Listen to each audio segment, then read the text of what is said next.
guys, welcome back to the channel. My name is Emily. If you're new here, I am the homeschool hopeful. I am hopeful that my videos will encourage you to homeschool. Today I wanted to talk about Charlotte Mason and if it really works with autism.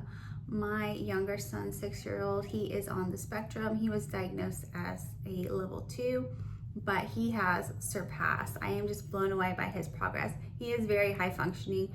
He hasn't been tested again, but he would probably be at a level 1 now. When I started homeschooling him, I wasn't worried that I wouldn't be able to teach him because, like I said, he has increased leaps and bounds, and I knew that of course, knowing all his little idiosyncrasies and the things that he does, I'm the perfect candidate to teach my son. I was concerned about, what would the curriculum look like?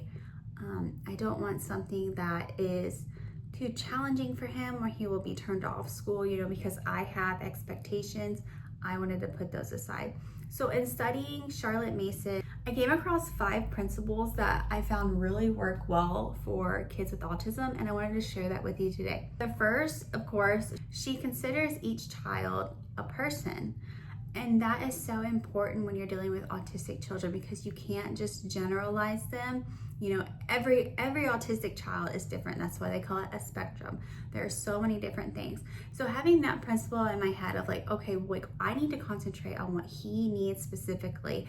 And then of course, what my 13-year-old needs, because they are both separate persons. I can't just clump them into, okay, well, we're gonna do this because I want to. I have to take their needs into consideration.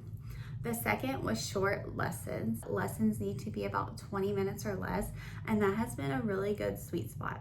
My son loves timers and timing things, so I tell him, okay, we're gonna do 20 minutes.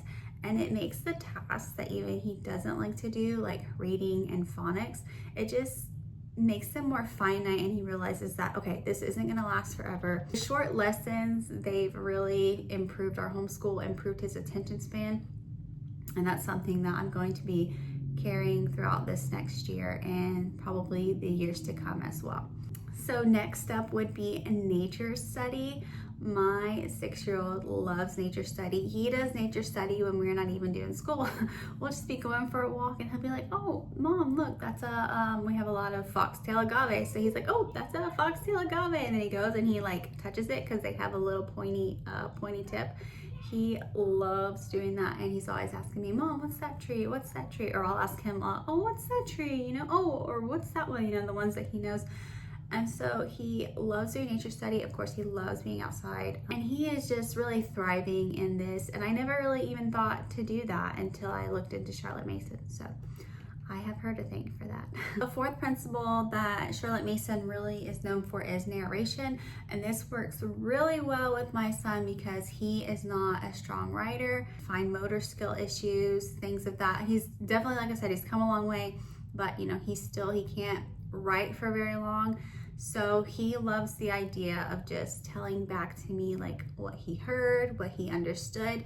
And in this way too, I also can gauge if something is too much for him. If I read a chapter book or something and he's just not paying attention, not giving me anything, I can be like, okay, this is a little bit too much. We need to kind of work back to picture books. So the narrations are going very well. And the last one, of course, are living books. Now, I wouldn't say that my autistic son enjoys all the living books, but I can definitely tell there's just something about them. We were reading the Blue Fairy book, and I was reading him the first little story, which is Beauty and the Beast, and he just kept saying Beauty and the Beast, Beauty and the Beast. Something about that just made me kind of think, I think he is picking up more than what I think he is. But even though all he's just saying is Beauty and the Beast, and he'll say it randomly, so I don't know, at least he enjoys, saying the title, Beauty and the Beast.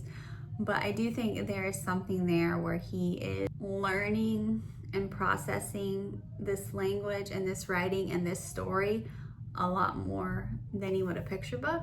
Although he does enjoy picture books. Definitely think that there is something to these living books.